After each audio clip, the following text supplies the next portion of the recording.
অনেকের একটাই ভুল ধারণা, হাঁটাহাঁটি ব্যায়াম জিম ছাড়া ওজন কমে না।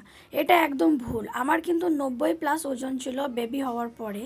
আমি কোনোদিনও ওজন কমানোর জন্য ব্যায়াম বা হাঁটাহাঁটি জিম এসব কিন্তু করি নাই। আমি একটা ফর্মুলা ফলো করতাম, 32 বার ফর্মুলা, যেটা ঘরের সমস্ত খাবার দাবার খেয়ে আমি ওজনটা কমিয়েছিলাম প্রথমে 29 কেজি।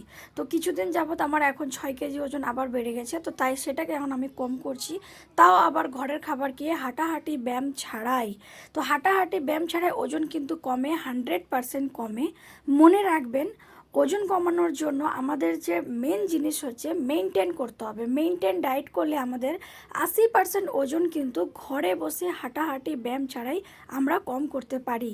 বাকি 20% যেটা থাকে সেটা আমাদের গাটস হেলথের জন্য, আমাদের ফিটনেসের জন্য, আমাদের শরীরটাকে সুন্দর একটা শেপ দেওয়ার জন্য।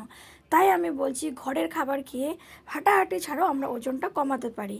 তো 24 ঘন্টা করেছিলাম আমি ওয়াটার ফাস্টিং। 24 ঘন্টা ওয়াটার ফাস্টিংয়ের পরে এইরকম 1 বাটি ভর্তি বয়েল সবজি নিয়েছি আমি। এখানে সব রকমের ভালো ভালো যে সবজিগুলো আছে সেই সবজিগুলো নিয়েছি, যেমন মিষ্টি আলু, পেঁপে, গাজর, ঢ্যাঁড়স, অনেক কিছু আরও নিয়েছি। তো এইভাবে করলে ওজন কমবে।